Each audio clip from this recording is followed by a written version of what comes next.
It's Jibby Ultrabook News here at IDF 2012. We're actually at the mobile device showcase at IDF, and I'm being continuously distracted by some of the atom-based devices here. Should be focusing on core for Ultrabook News, but devices like this, the ASUS Vivo tab here, which I'm just going to go over and show you around. It's an Intel Atom Clover Trail dual-core 1.8 gigahertz system here, 2 gigs of RAM.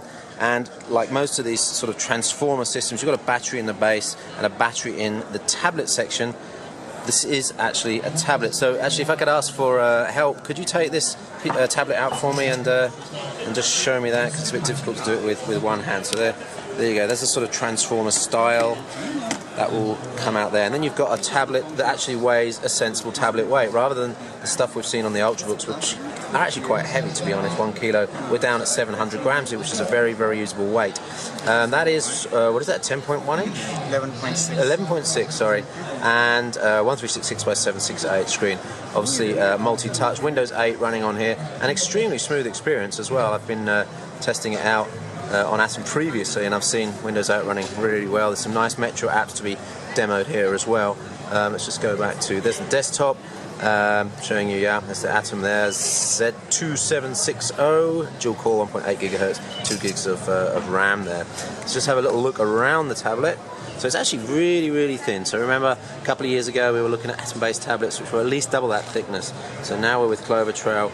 We're actually they're able to design a much lower TDP and obviously make that much thinner. Now the battery in there is probably not too hefty, probably the equivalent of something like 30 watt hours, I'm guessing. It's not going to be much more than that. So you're going to be up to sort of 4 or 5 hours of basic usage with the tablet before you have to put it back in the dock again, which has a battery built in. There is a docking connector here, which is actually also the charging port as well, so you can charge it separately. On this side we've got probably volume rocker up and down, and a micro HDMI port there. On the other side we've got a webcam here, power on the top, and then on this side headphone and power. And is that release for the dock? Yeah, okay. So there's the dock here. Now the dock doesn't have HDMI throughput, has USB 2. I don't think Clover Trail supports USB 3 at the moment, so it's USB 2 there, and there's the power.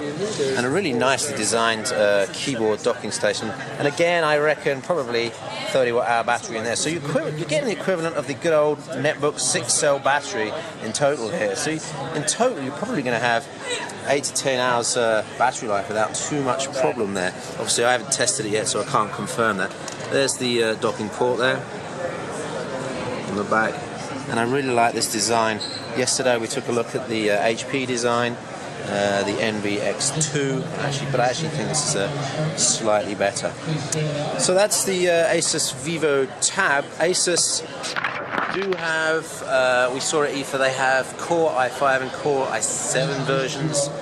I think the Series 7 they call it. The Series 7 tab, it's called the Vivo Tab Pro, I think, here in Europe, which will be core version. So that's kind of more of the Ultrabook style. So you've got the option. If you want the battery life, obviously the Vivo Tab, based on Atom, and I'm really interested to test that out.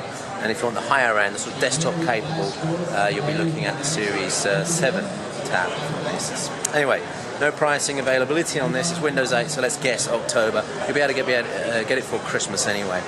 Chippy at IDF 2012, ultrabooknews.com. Thanks for watching. Don't forget to like the video. See you soon.